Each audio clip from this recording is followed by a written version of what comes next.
It's a process where I'm on the Super Bowl committee, so I had to recuse myself from the meetings, which was strange. I've been on the committee for a long time.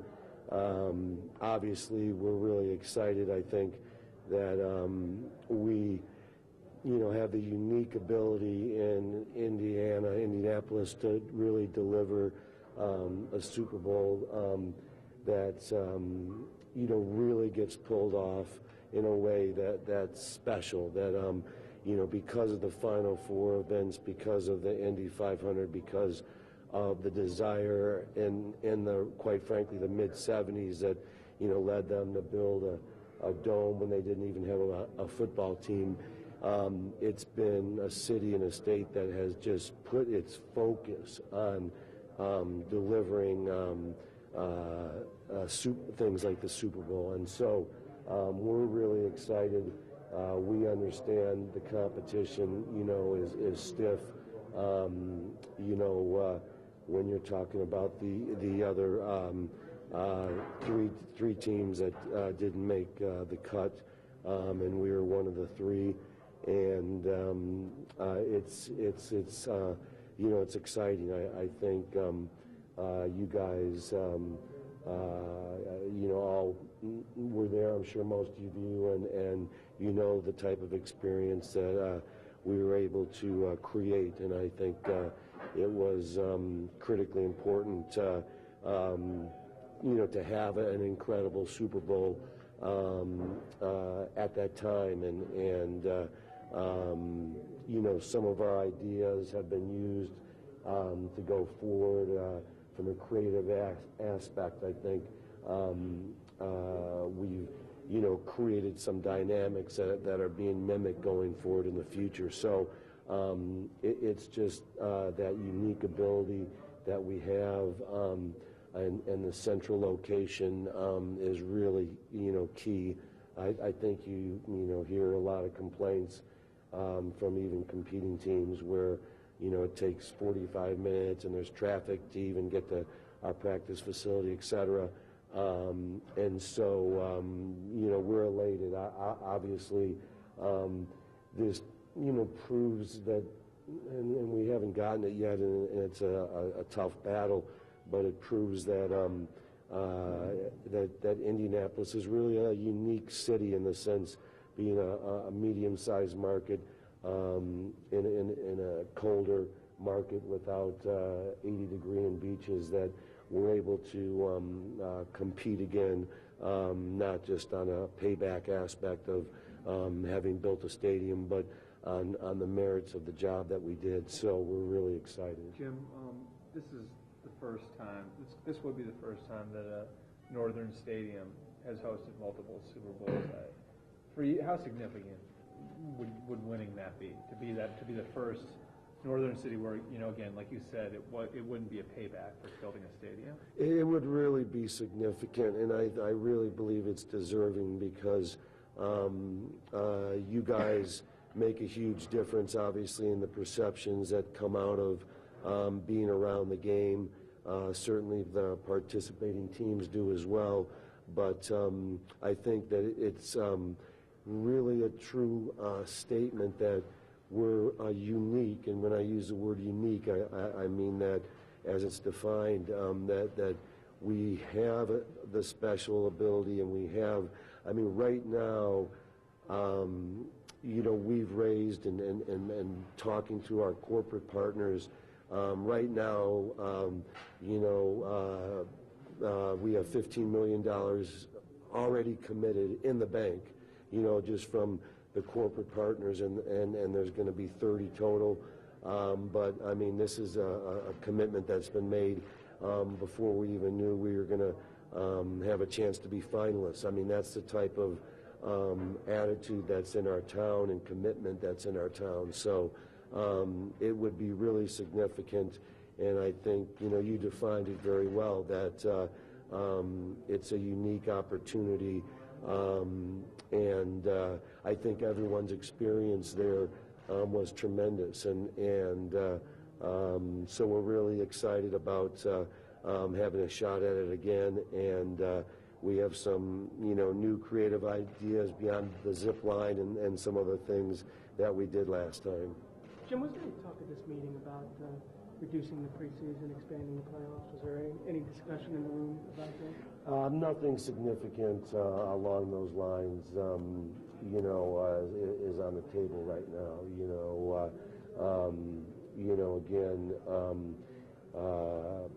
I know our coaches like 4 preseason games.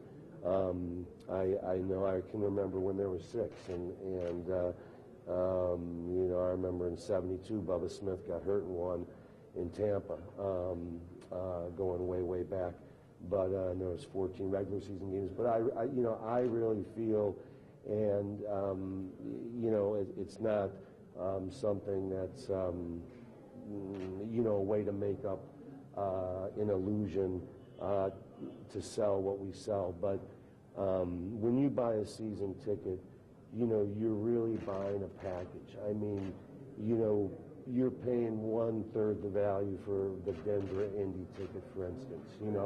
You're paying, more for obviously the preseason ticket, but it's to me 2 preseason games, 8 regular season games, and quite frankly, if you went just by the scalpers market, we would make more money than we charge for tickets. I think particularly when you're a successful team. It balances out. And I've always believed that when you buy a season ticket, that's what you're getting in totality. Because, like I said, for instance, the Denver game, our Houston games, even obviously the Seattle game, that would have been a ticket that would have sold for a lot more money. Obviously, the preseason, the opposite. But I really do believe not only does it balance out, but it balances out in the favor of the fans. When you look at it that way, and it's just not an excuse to talk about it that way. But I think we're looking at it and continuing to try to see what the best course to go is, but there wasn't anything significant talked about in this meeting. Is there any way you can cut the preseason and not expand the regular season or the playoffs? I mean, does one have to happen for the other? Well, I think that there's a lot of different ways you can go, Jared. I think that there's multiple issues that you take into account, and I think that the aspect of getting a football team ready, the aspect of I know when we had the huge transition and Andrew came in and you had a new general manager, a new coach, that 4 preseason games really made a difference for us to win 11 games in the regular season. It was really necessary. And so, like I said, that if you really try to look in terms of pricing, I still think that I look at it as you're paying a lump sum amount for 2 preseason games and 8 regular season games. And like I said, what's the Denver Indy ticket going to be worth? It's going to be worth a lot of money.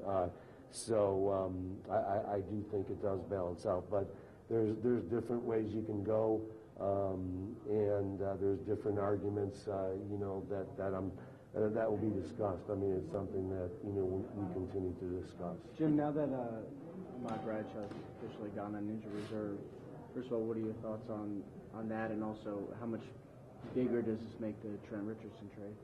Well, I think it makes it a lot bigger because